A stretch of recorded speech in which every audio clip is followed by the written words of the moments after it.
Labor Day is just around the corner, and many will get on the roads to take advantage of one last extended weekend. But how much will filling that gas tank cost you? Emily Leonard talked with an expert about it. Prices should be going down a little bit for Labor Day, but things can also always change last second. Joining us now to talk more about this is Patrick DeHaan, head of petroleum analysis at GasBuddy. Patrick, thanks for being here. Thanks for having me, Emily. So how is Labor Day weekend looking for us? Well, at least for now, the downward trend in gas prices should continue. There was a brief concern late last week with a refinery fire down in Louisiana, but the market now cooling back off, and that should bring with it lower gas prices going into Labor Day. Now, we did see an increase in Ohio earlier this week, but Michigan, where prices are a bit higher, should be able to avoid an increase. Gas prices should continue to decrease a couple of cents every day or so going into Labor Day. So I feel like this is unusual. Don't we usually see the prices go up heading into a holiday weekend like Labor Day?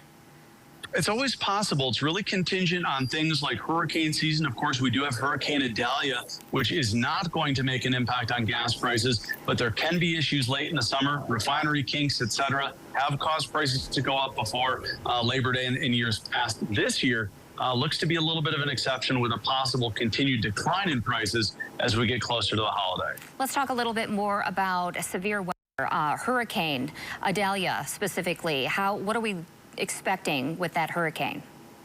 Well, thankfully, the path of Idalia does not take it anywhere near critical infrastructure or refineries. That's really the make or break for a hurricane, whether it will impact gas prices.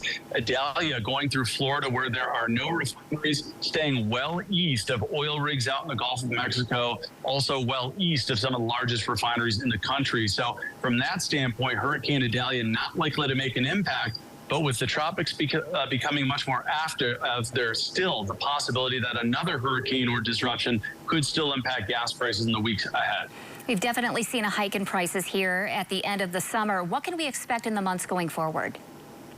Well, Emily, probably lower prices. Gas prices fall in the fall just as they spring up in the spring. We do transition back to cheaper winter gasoline. That's something that's just 2 weeks away from happening. And with it, we should see a drop in price. And so we could say goodbye to the prices in the upper $3 range. And by the end of the year, Emily, if everything goes well, the average in Grand Rapids could fall closer to that $3 a gallon.